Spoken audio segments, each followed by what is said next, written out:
And you notice I didn't put Dr. Regina Rosace, okay? Instead I said what I am. I'm an MD. So I'm Regina Rosace, MD. The other letters after my name, FAAP, means Fellow of the American Academy of Pediatrics, and I'm also a diplomat of the Board of Insurance Medicine. So that tells you what my training is. I'm not going to go over everybody's letters, but everybody pretty much usually knows that like an RN or BSN is a Bachelor of Science in Nursing, RN is a registered nurse, but that's kind of shorthand of what our training is. So this talk is titled, When You're a Carpenter, ... everything looks like a nail. But basically is I want to talk about what our training is. The training of various healthcare professionals, how we're trained, what we're trained in, because we can only ask questions, well, we can ask whatever we want, but we're gonna get the answers from the viewpoint of the person we're asking. Okay, so for instance, if I wanna build some kind of a model and I ask a carpenter, I'm probably gonna end up with a different model than if I ask somebody who does ceramics or throws pots or whatever. They're gonna make the model differently, and they're gonna look at it differently, they're gonna think of repairs differently. So, are we all paying attention and ready to go? So I am the mother of 9 children. These are my oldest 6. This was the last time they all paid attention to me at the same time. So this is the oldest 6. It's a 20-year-old picture, so you know. And well, you don't know who I am. Well, I told you some things, but how do you know who I am? Well, let's Google me. Let's Google me. So if we Google me, this was the first page of one Google. Okay, so number 1 is correct, number 2 is correct. If you open up number 3, 4, and 5, they're not correct. Just saying. Number 6, the 6th one down there is accurate. But if you open up any of those middle things, they're saying that I'm taking patients, I'm open for patients, and they have an office listed, and none of those are accurate. So Google can't keep up with everything. So, well, let's check LinkedIn. This is my LinkedIn. So most people, well, if they are actively searching anything, they usually try to keep up with their LinkedIn. And my LinkedIn is accurate because I put it there, okay? And which job I have, where. However, I said I went to Neomed, so which I did, but it was actually called Neo-UConn when I went there to my medical school. It changed names, so I changed names with it. But I can tell you 100%, I've looked at other people's LinkedIn and they're not accurate. They will list that they attended someplace and imply that they graduated from there and they haven't. So how will you know what the training is of the people that you're hoping to see, that you want help from? You want to know who they are. Well, I just decided to Google, can I check, oh, I didn't even write it correctly, the certification of my physical therapist in Ohio. And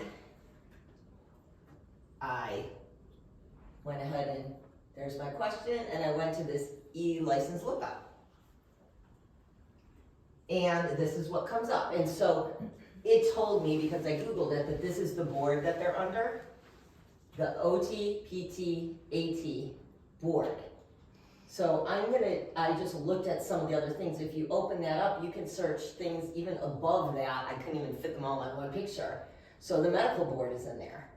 But you can look on the nursing board, the psychology board, the speech and hearing professionals board. You could see if the state of Ohio has certified them, and we're hoping that they have checked, because we do have to go through a lot of processes to get certified in places, to get licensed.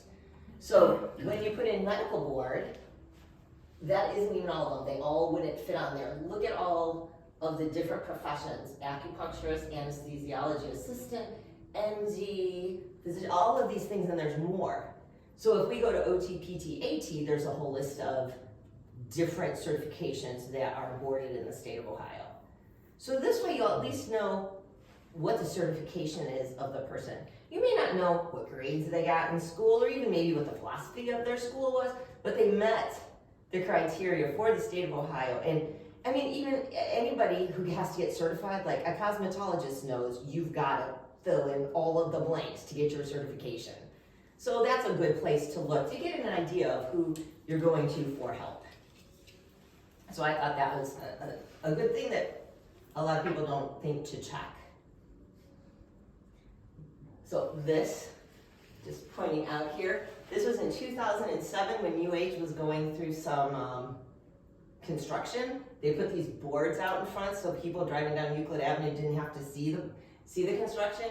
And upper left, so that's Angelo, Lucia, and Sal, and that little baby down there is Carmela. Those are all my kids.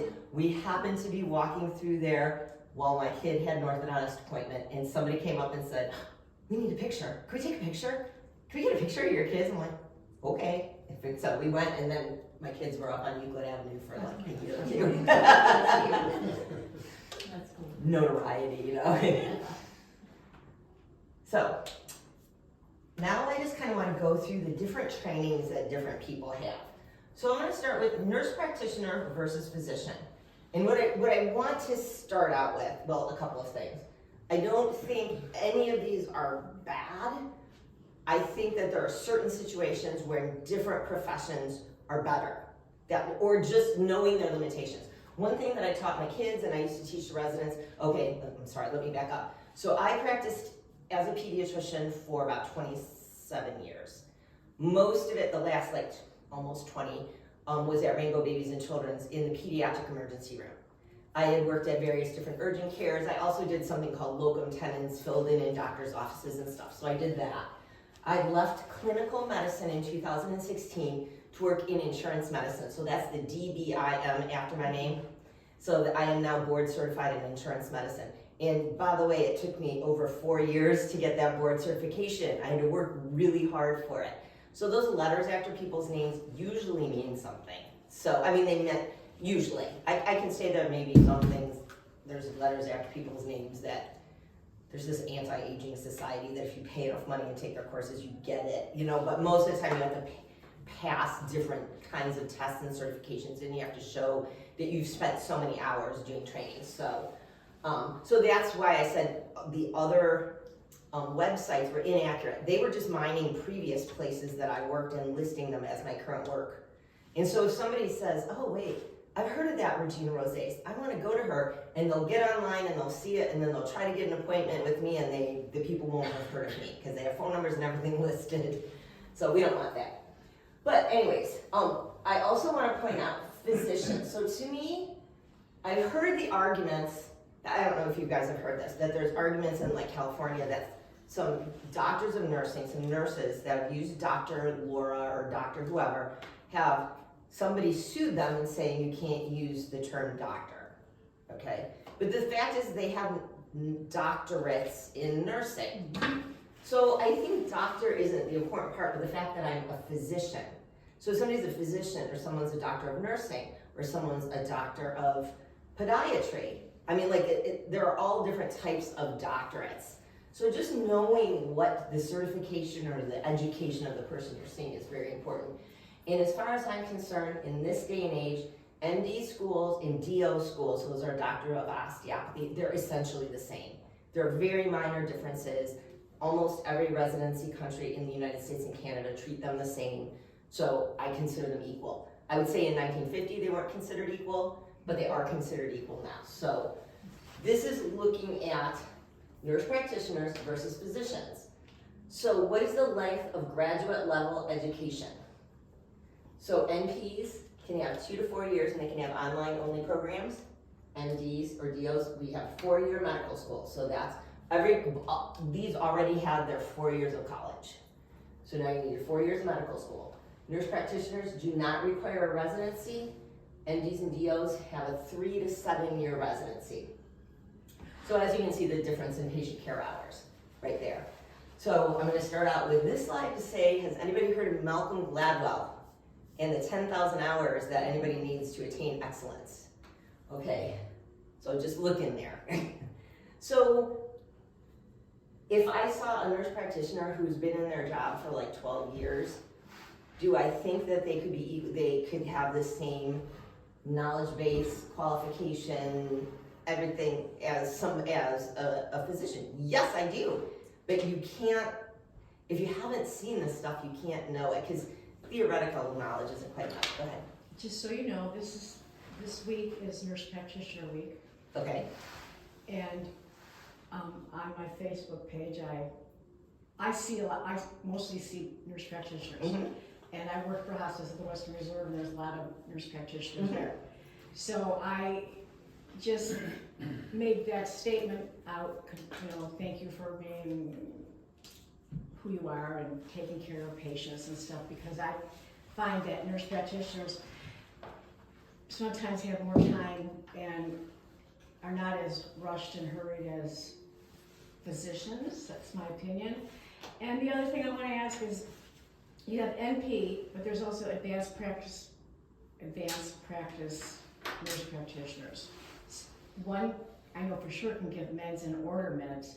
Can a regular NP give and order meds? Depends on the state. Those are state qualifications. Okay. So in Ohio, at least when I was practicing, I had to put on my medical malpractice license the name of any nurse practitioner that was working when I was working. Because if they were working and I was the supervising physician, whatever, anything they did came to me. Right. So that's the way it works. So there are CRNAs and there are neonatal nurse practitioners. They have separate kind of qualifications, so that would be an advanced nurse practitioner. But this is just in basic. So basically, on the did you know side, and these are from, I have the website right down there. In stark contrast to physicians' education, there's no standardization around practice sites, patient population, type of care that an NP student must perform during their patient care hours. Consequently, the level of exposure to different types of patients and illness is highly variable among graduating nurse practitioners. So, do I think that they can do a great job? Yes. Do I think that somebody who has limited exposure to patient in different cases can recognize new things? Probably not, because you need those hours of exposure to be able to get that. So it's just really important to know, if you have a cold and you're gonna go see a nurse practitioner, or you have something, a UTI or something that you know, great. But if you have something complex, most nurse practitioners, are the ones that I've always known, know their limitation. Just like I should know my limitation. If somebody comes to me and I need a pediatric cardiologist, I should say, I don't know what this is, but I know a guy who does, and I should send them out. So yes, there is plans to increase the required patient hours, but those haven't come into effect yet to graduate nurse practitioner school. And I can tell you, I was asked in the pediatric ER when I was working, somebody was getting their nurse practitioner online from Tennessee, from Vanderbilt, and asked if I would be a supervisor. So all I had to do was fill out a form and I became a supervisor at their nurse practitioner program. That's all it took. No, I did a really good job. So in case you were wondering. Okay, so physician's assistants versus physicians, and I know there's a physician assistant attached to this practice. And I don't have any problems. I've worked with some great physician's assistants. I'm just saying, when you walk out of your training, you have to know your limitations. So you have 2 to 3 years postgraduate, after you get your bachelor's, versus 4 years ND or DO. There is no residency or fellowship required, and so there's the difference in patient hours. Once again, have I met some nurse practitioners or PAs that were excellent, who had spent 10, 15, 20 years in orthopedics or in cardiology, or nurse practitioners in the NICU? Yes, I have. Who, they can take care of my kid any day of the week. Yes, well, pediatrics or adults, they can take care of my adult kid. But it's just the training, so just knowing who you get. And right now it seems like they're pumping out a lot of what they call mid-level providers because of the physician shortage. So basically, in my experience, if you're going to the Minute Clinic at CVS, you're gonna get a mid-level provider. So if you say my back hurts, I'm gonna go to the Minute Clinic to go see what, that's my point of all of this. Okay, CRNA, so those are advanced. Well, they don't have much more time. CRNA have the same amount of time as a nurse practitioner, but they're specifically training specifically to anesthesia. So at least they're getting more directed training. And again, no required residency. Same idea, and CRNAs have anesthesiologists over them. And it's basically one anesthesiologist could run multiple rooms as long as he has a CRNA sitting in each room. and he is the person who is responsible. My sister-in-law is a CRNA and has been for over 20 years. She's done a great job, she makes great money, she has a great life. I'm not saying it's a problem, but when she moved to get into a position of more supervision when she first got her degree. Because where she was intended to go or where she started, she realized they expected more out of her than she could give them. And so she very rightly moved to a place where she had more supervision until she felt comfortable. And then pharmacist versus physician, they have a lot of training, no question about it, but they don't get any patient care hours. So that's, you know, it's just basic. I could have made a different comparisons. There are comparisons of an optometrist and an ophthalmologist and, you know, several different things. Oh, one more I did. Naturopath versus physician. So I run into this kind of frequently. So the length of graduate education for a naturopath is 4 years. Their school, which they call medical school, does not look anything like ours. They say they're healing with food, they're healing with herbs, they're doing all of that, and exercise. All of those things are wonderful, but they can't prescribe medication, they can't call themselves dietitians. Like if you look on here, it says naturopathy school is not comparable to medical school, despite them both being 4 years. The naturopathic education is rooted in naturopathic principles that emphasize food, and all of that stuff is good. Like I fully believe in all of that. But a lot of the stuff that they claim and that they use isn't like well proven. And I think that people need to be educated with, you know, we could try this and I don't think it will hurt anything. There has been no evidence that it actually works, but I don't think it will hurt. So like I think that people need to be educated in what they're, in whatever treatments that they're choosing. Okay, fascia, so let's try this. Let's see if this will work. Uh-oh, let me see it. Okay, there you go. I am going to put this on here. We introduce a new concept, and fascia is a brand new concept in Can you hear? medicine. About 7 to 10 years old research on this. It's really important that we actually connect it to what we already know to get a better understanding. So let's start with 2 anatomical systems we're all really, really familiar with. So the first system, we all have seen this at one point or another, the skeletal system, and if you need to tune up to your skeletal system, you book an appointment with Dr. Rob. And then the next anatomical system, again, I doubt there's anyone in the room that doesn't know it or won't recognize it. The muscular system. And for tune-ups on this system, you go see a friend at the exercise coach and go get some testing done cerulean to figure out what exactly to do with this. Now, this is sometimes, those 2 systems will sometimes be called the musculoskeletal system. I'm about to tell you about a third system, a massive one, that actually connects those 2 to each other.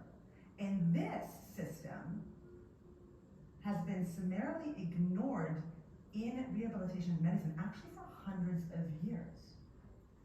So how it's been ignored is that the way we study anatomy to understand how to better help people recover is through cadaver dissection. And for hundreds of years, when we are doing cadaver dissection, we have simply been cutting away this fascia connective tissue and literally throwing it in the garbage bin. So when I went to college, which was not hundreds of years ago, but a little while ago, same thing. We were just taught to cut it away so you can look and study the muscle and look and study the bone, look at the attachment and origin. We were actually taught that fascia is simply packing material. And we're not an Amazon packet. And that is exactly what I was taught. It was nothing. It is the saran wrap holding everything together. It separates layers in the abdominal system, we know that. Like the peritoneum is separate from the pelvis, and every muscle is kind of covered in this like saran wrap like covering. Anybody who's cut apart a chicken knows what I'm talking about, or even beef, anything. It's that layer. I have come to the conclusion, and I'm not the only person, that it has repercussions. It may not have the same repercussions in every single person. I think that some people may have a little bit more maybe scarring when they have an injury when it heals versus other people. And I do believe it may be being taught regularly now, but it wasn't taught regularly back in the day. So a lot of people, a lot of practitioners who are out there would say, if what I do works, if it ain't broke, don't fix it. You know, so they haven't changed the way they approach things. And then there are people like me who has had multiple joint replacements. So I have psoriatic arthritis. I've had some, not replacements, I take that back. I have had joint fusions and cleanouts and repairs. And I know that Jen put out in the little introduction to me that I came to her after an injury. My injury was putting a 5-pound bag of groceries from Mark's on the chair, the front seat. And I tore 2 muscles. So that was my injury. My daughter dislocated her shoulder taking her shirt off. That was her injury. After competitively swimming for years. Took her shirt off, called me screaming, and I'm like, hold out, can you do FaceTime? And her shoulder was dislocated.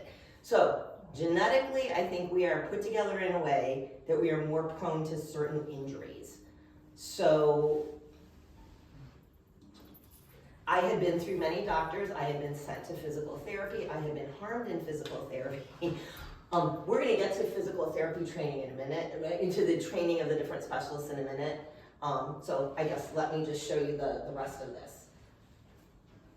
Okay, we are brilliantly designed. Everything in there is for a reason. What we're finding out, like those 2 blue diagrams that you see behind me. Okay, I'm gonna not just jump only forward to does fascia man. matter, but it has very specific. So this is fascia man. So inside is a bunch of fascia. Cody is Mr. Fascia, okay? And I'm going to torture him and give him all sorts of fascial restrictions. Now, before I do, Cody's fascia suit is healthy.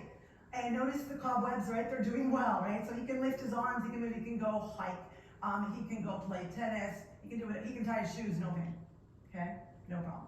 I'm about to change that. So I'm gonna give Cody a myofascial restriction at his right rib cage and armpit. If you can already see, he's already having to adapt a little bit against this.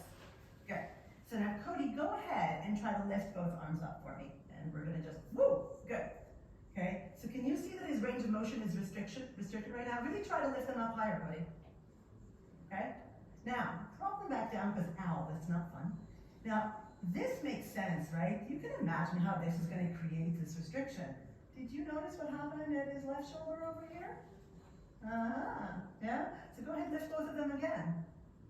A fascial restriction here is causing some serious range of motion issues over here. Now let's drop that down, and I'm gonna give him a fascial release and fix him up, and now, woohoo, yeah. Did you notice him kind of move his neck? That kid is not comfortable in the neck either. Just gonna give you a brief example. A client that came to see us, fully torn rotator cuff. The surgeon said, sorry, can't repair it, fully torn. She now has that full range of motion and no more pain because we actually helped her modify her fascial restriction, and she changed certain habits to not recreate it. So it's actually incredibly adaptive. Okay, your body is incredibly adaptive. It does not rely on just one small little muscle in there, or even 4 little rotator cuff muscles, if you create balance elsewhere. I'm going to give another example, torture Cody some more. And this is a bit more of a complex example. So I'm going to give Cody a pretty severe myofascial restriction at his right hip. Good. Now, first of all, can you see how Cody has started to kind of develop some interesting posture? Good. Cody, try to lift your arms for me, please. See where the restriction is? It's even worse than before, by the way. Did you notice that? And then drop the arms back down. Now, Cody's going to attempt to walk with this myofascial restriction. So we're going to move a little walk. And he's going to walk a little bit interestingly, right? Okay? And we're going to back it up so we don't follow Dr. Rock. Good? Okay? So what I want you to see is that, first of all, you already saw how this affects his shoulders. Think about his neck. Can you imagine what might be happening at this hip over here? How that might be compensating and actually wearing on things, maybe even wearing cartilage from the position? Of course, this hip is probably not very happy, and this knee could have serious problems. With this pattern, Cody can have plantar fasciitis on his left foot because it has to deal with severe loads and modified impact with every step to try to stabilize him. This is the interesting with fascia. What you think it is, it ain't. Okay? And the other point is, can you imagine his lumbar spine? I dare anyone to go for a walk with this, half an hour, tell me how you feel. Okay, so I'll set Cody free, proverbially and literally. Thank you, Cody. Everybody please give him a hand to bring closer. Okay. So, I mean, I think that's a pretty clear example. I couldn't explain this any better, so that's why I wanted to put this on. And so this is just the myofascial portion. Let's just say somebody like me has psoriatic arthritis, has some disease in their SI. I have disease in my SI. There's no question about it. I'm getting treated. It's actually a little bit better. But because I have disease in my SI, I walk funny. I lean funny. I sit funny. So I'm doing that to myself. So what was explained to me several years ago by a friend of mine who is a DO, who is trained in spinal manipulation, he goes, I can't fix the inside of your joint, but I can help all the parts around it maybe line up a little bit better to help you. And so basically once I finally came and saw Jen, I found she was doing that, and actually more than what he was doing, because he was just dealing with that one part of it. So, let me go back to my presentation. Okay, so there's my fascia, and let's go back to from current slide. So, somebody feels bad, or they get hurt. Honestly, I have to say, when somebody gets hurt and they're afraid something is broken, I can see why they would want to get seen, because they want to get an x-ray. And then apparently in the state of Ohio, you guys can't order any imaging, can you? So currently the way everything is restricted in the state of Ohio, you can't order imaging. So if somebody fell down steps and they're afraid they broke, I don't know, something, their ribs, their back, I could see them wanting to go there.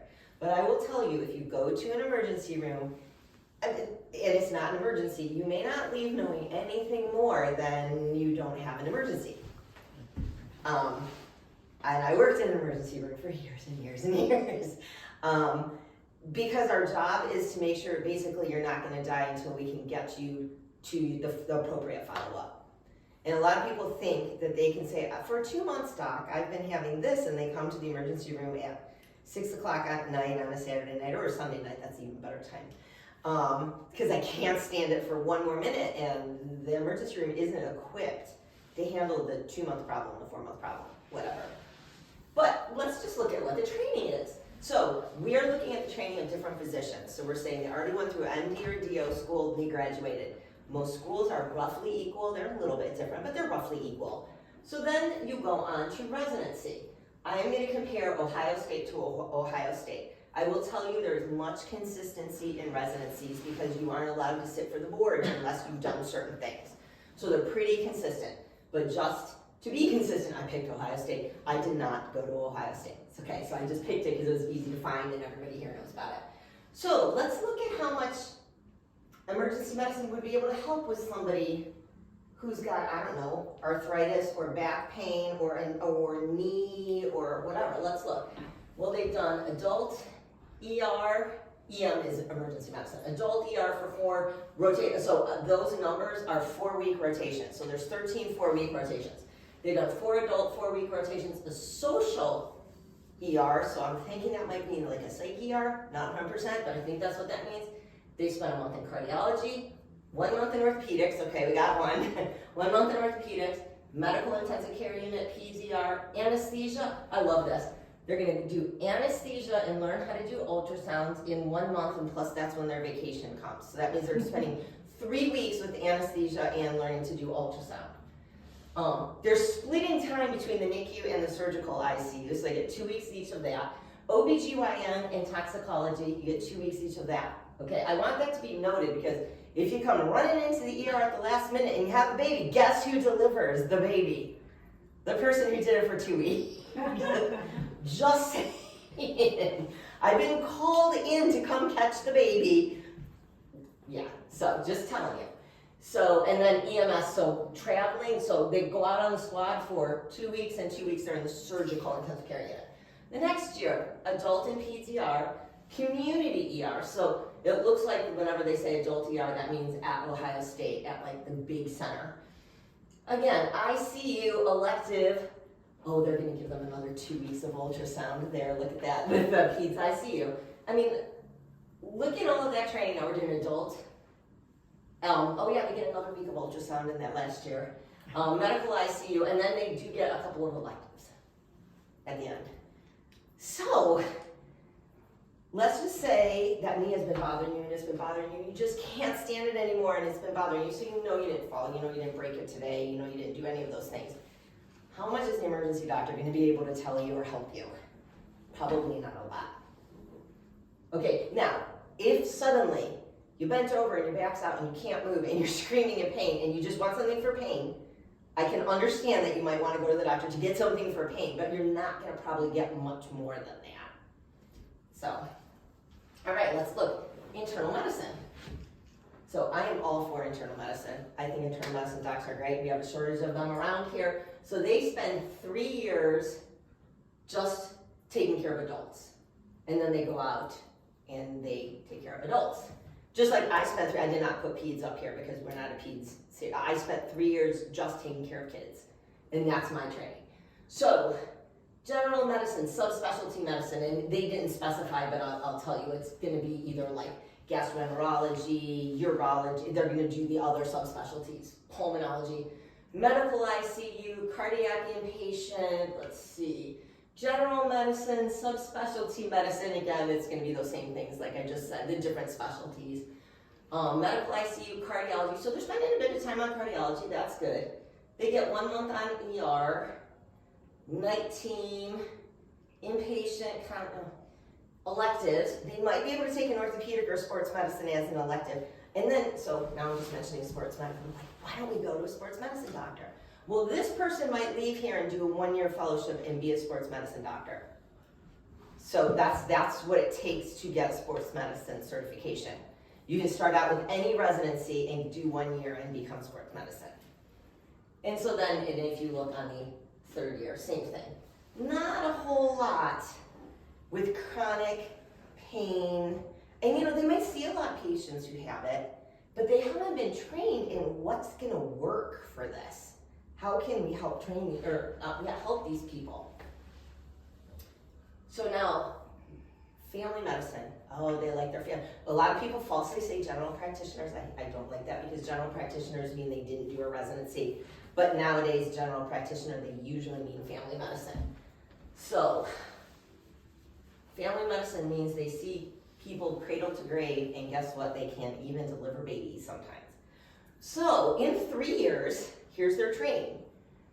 Family medicine, they do a month of diabetes. This is one rotation of diabetes, family medicine inpatient, emergency medicine, cardiology, medical ICU, labor and delivery, newborn nursery, general surgery, outpatient clinic. Then they do some dermatology. Oh, look, there's musculoskeletal. So we have a month of musculoskeletal, emergency peds medicine, care of the elderly, behavioral health, which is psych, on the psych ward, gynecology, labor and delivery. Now we have 2 months, 1 on labor and delivery, 2 on labor and delivery. Newborn nursery, pediatric primary care, 8 weeks of elective. There's another musculoskeletal. So we have spent 2 months on musculoskeletal. I'm not sure what they're doing on it. Yes? Just a question. Being a hospice nurse, I do not see any death and dying or anything like that. Those are not required. They may do it under elective. Elective? Mm-hmm. Death and dying was never a rotation.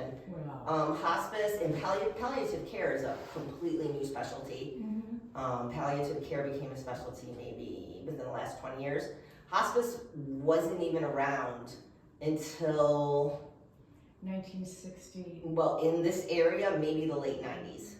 In this area, that's when to be anything but hospice house sitting out there wasn't used universally. People didn't know that you can use it. It was about in the 90s when they started going around.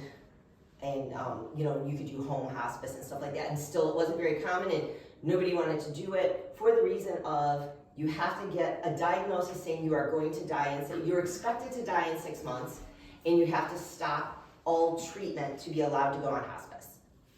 That's the rule. You can come off of the treatment, you can come off of hospice and then go back on treatment, but you can't have both at the same time. So, how many people want to tell their mother, their spouse, their child, you know what, honey, we're going to stop trying to treat you and put you on hospice.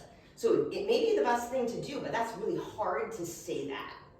So that's why, and then to say, it's very difficult for a doctor to say, I really think you only have about 6 months, because the doctor can't tell. They're using, But no one can tell. I'm gonna no say- kidding, but that's what has to be done. So a doctor has to say that or else hospice isn't paid for. Well, it depends also what the problem is. You have to have a 6-month life expectancy. So I know that there's new that the Western Reserve now has a palliative care unit. They didn't used to have that. That started maybe about 5 years ago. But it used to be to get hospice services, your health insurance won't cover. So if you're getting anything that is considered a treatment, you can't get that and be on hospice.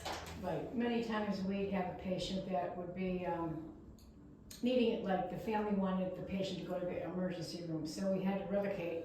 Right, you have to take them off of hospice and to put them back on, and it is very hard for the families to jump back and forth.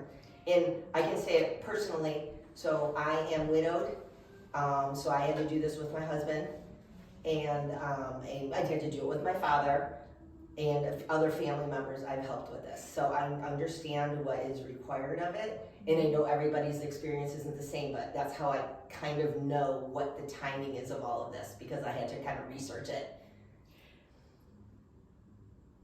Okay. But I mean, that's just the fact of the matter. And a lot of docs won't look at a patient and say, you only have 6 months. It's hard for them. And I also have watched many, many people in the hospital setting not tell family members that I don't even think you have 6 weeks left, because they don't want to be the people to take away hope, because the doctors and the nurses are people too, and they feel bad doing that. So then that becomes, maybe not in the hospice setting, but in the acute care setting, they don't tell the families, so the families don't realize that's what's happening. Because because of my personal situation, I have gone in with families and friends, and even in a pediatric ER, I have been the person who told the parents of a baby, like a 12-month-old, that, okay, this is gonna keep happening, we're gonna keep having seizures, you might wanna think about if we wanna put the tube in and intubate, and you're probably gonna wanna think about that before the next seizure.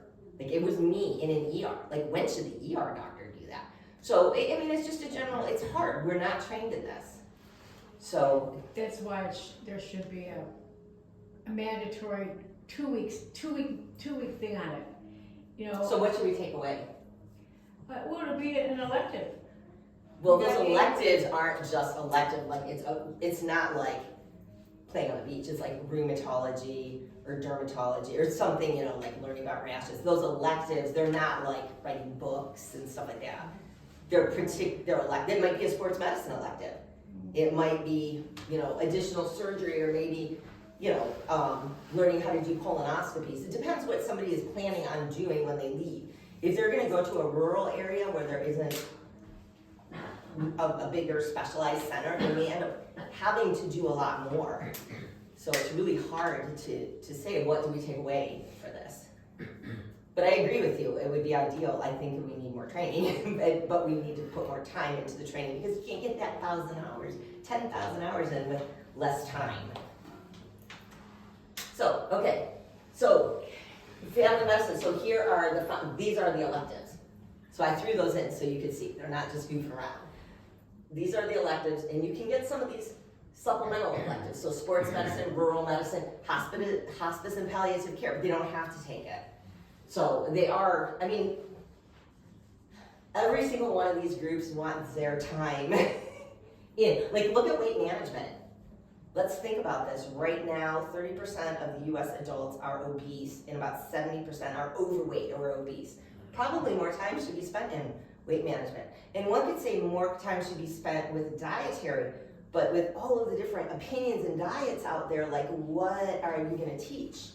It is so hard to study nutrition, because unless you put people in a room and hand them the food, you're trusting that they're telling you what they're really eating and how much exercise they're really doing. And I don't think it's one size fits all. I think there are different types. Just like some people might get more fibrosis in their fascia, some people get like keloids, some people get scars and they're big lumpy things, right? And other people, you don't even notice that scar, it's gone.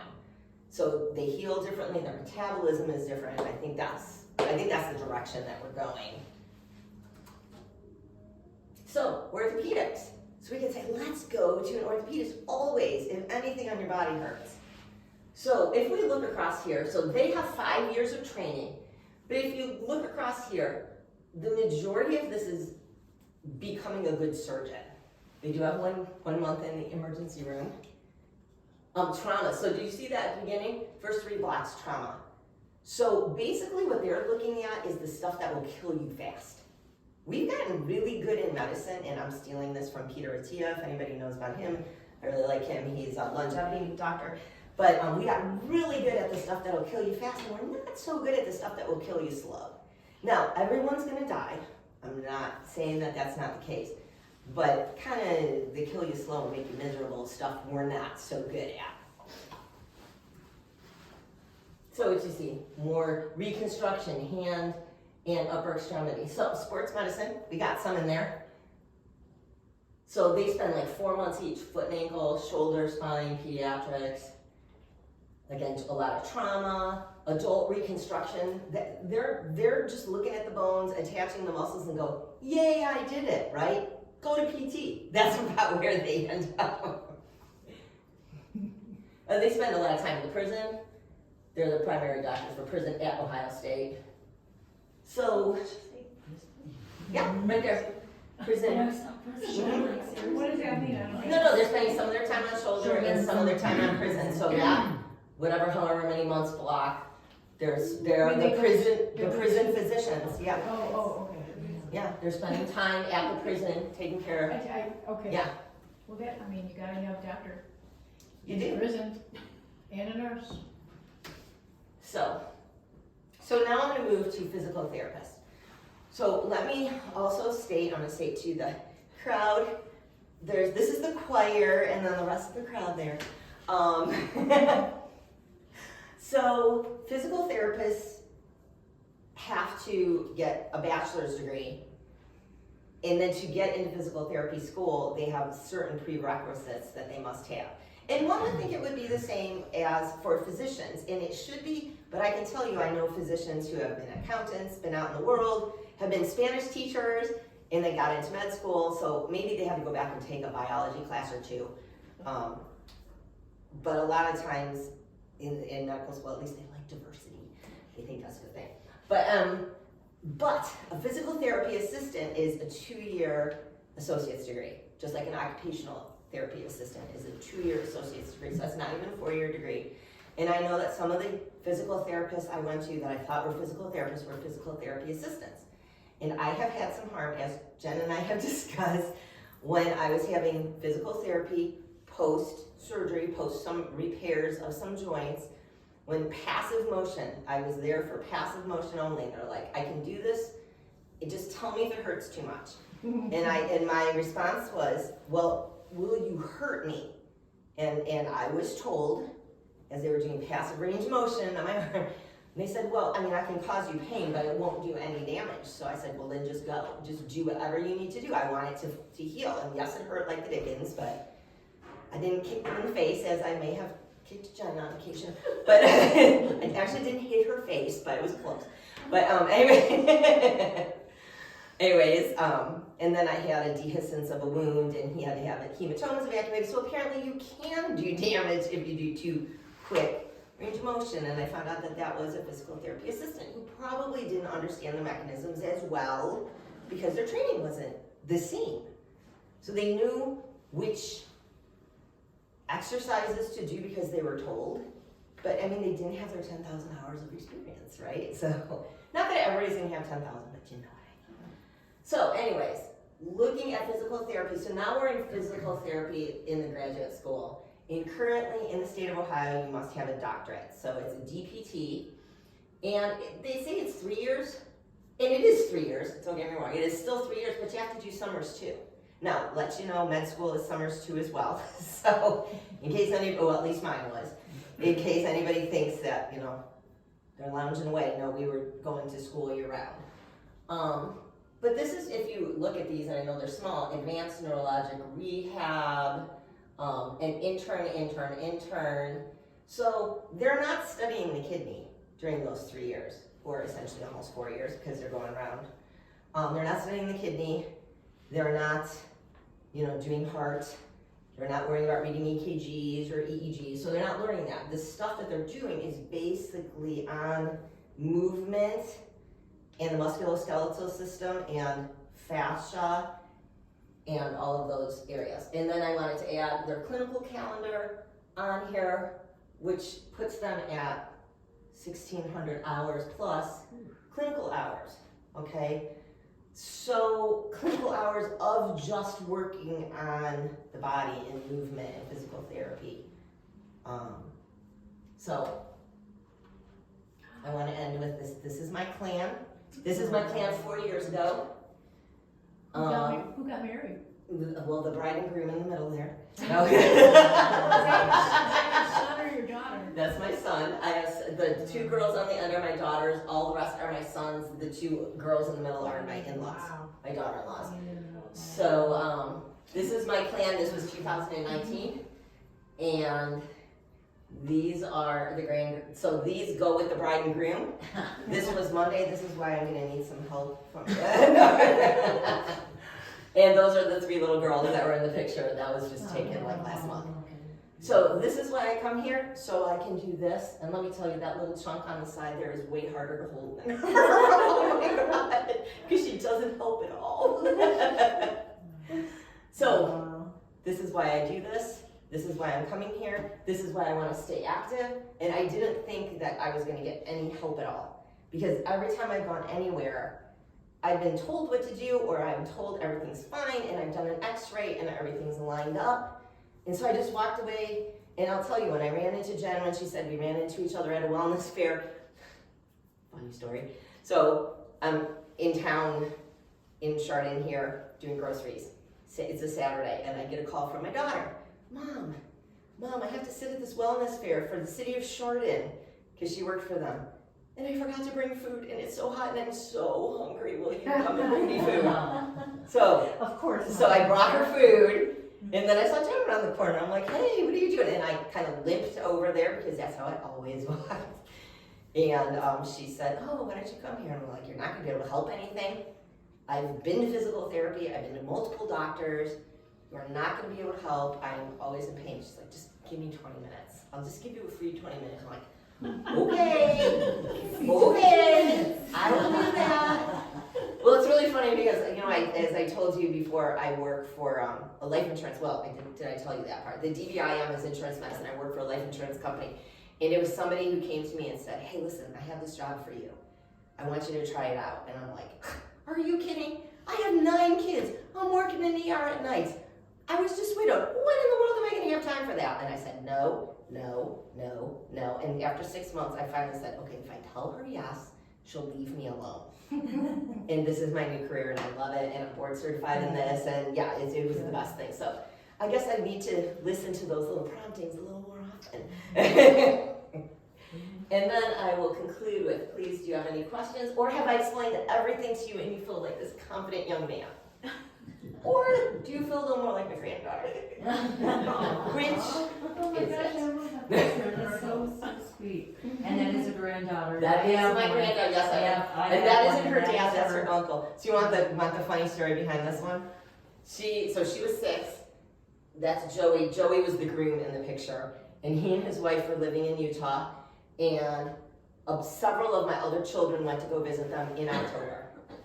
And they brought the niece. Her parents couldn't go. They brought the niece. And they started out at the bottom of the mountain, and it's 75 degrees. It's October. It's beautiful. And then they did a hike, and there's snow. She lives in Ohio. It's not like she hasn't seen snow, okay? So they're walking up the hill, and you see she has on tennis shoes, and she's jumping in snow, and she's making snow angels, and she's rolling around, and she's throwing things, and they're like, don't do that, don't do that, don't do that. Well, by the time they were heading back down the mountain, she's crying because she's so cold, and I don't know if you can tell, but she's wearing other people's coats. And the funny thing, so I have one more picture that I didn't put on here because my kids put it on Instagram, and you can see her uncles and aunts behind all in t-shirts because she has on all of their coats. And she's walking. And she would not listen, and she cried all the way down. Yeah, that's a granddaughter right there. That's cute. So, any questions, comments? Very good. A lot of information.